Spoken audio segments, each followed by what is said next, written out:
নমস্কার বন্ধুরা, sister tasty kitchen আপনাদের সবাইকে স্বাগত জানাই। আর টেস্টি কিচেনে আজকে রেসিপি হচ্ছে খইয়ের পায়েস।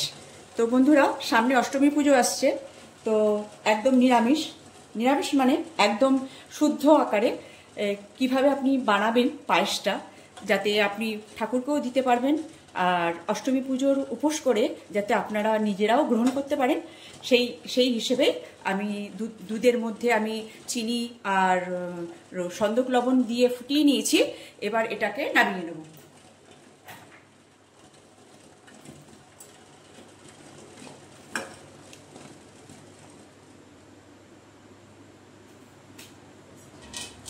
এবার এই যে বন্ধুরা খইটা এখন যদি আমি এভাবেই দিয়ে দিই তাহলে পরে হবে না।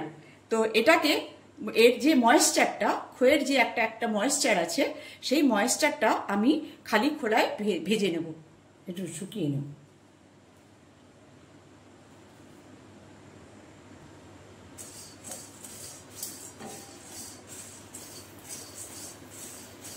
বন্ধুরা, একদম 10 মিনিটে আপনার তৈরি হয়ে যাবে এই খইয়ের পায়েস, যাতে আপনি সঙ্গে সঙ্গে মায়ের পুজো দিয়ে এসে নিজের ঘরে মাকে বা যে ঠাকুর আপনারা মানে আছে ঘরে তাদেরকে আপনি পুজো দিতে পারবেন। তো এই যে 10 মিনিটে আপনার খইয়ের পায়েস একদম রেডি। কেন কি, দুধটাকে প্রথমে একটুখানি জাল দিয়ে বেশি ক্ষীরের মতন করে নেবেন আর একটুখানি ময়েশ্চারটা হটিয়ে নেবেন, যাতে খইটা একটুখানি যেরকম, এই যে আমি ময়েশ্চারটা হটিয়ে নিলাম খইয়ের, হালকা কড়াইতে ভেজে, খোলা কড়াইতে ভেজে, মানে এতে আমি আর ঘি দিলাম না। ঘি দিলে বন্ধুরা এখানে এটা আমি এখানে ঘি দেব না, কেন কি তাহলে হয়ে যাবে হালুয়া।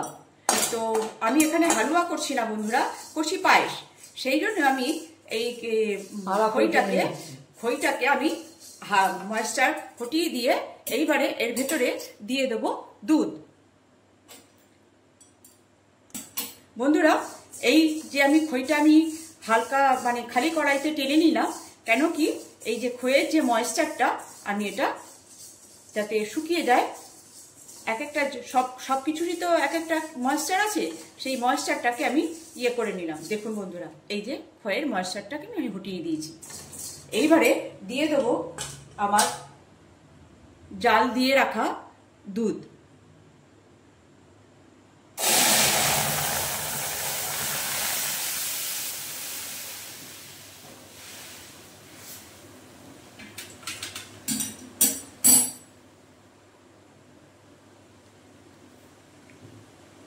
দিয়ে দেবো বন্ধুরা কিশমিশ। এবার এটাকে একটু জাল হতে দেব। বন্ধুরা, এই যে আমার খইয়ের পায়েস অলরেডি হয়ে গেছে।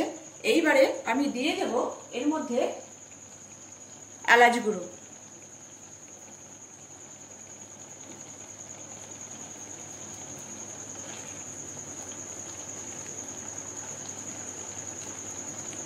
ফাইনালি দিয়ে একটুখানি গ্যাসটা অফ করো। গ্যাস অফ করার কিচ্ছু নেই।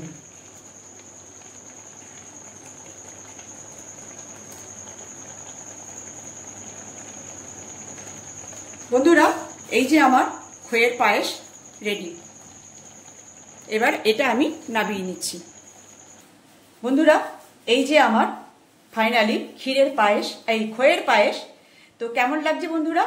এটা হচ্ছে আপনাদের নিশ্চয়ই পছন্দ হচ্ছে।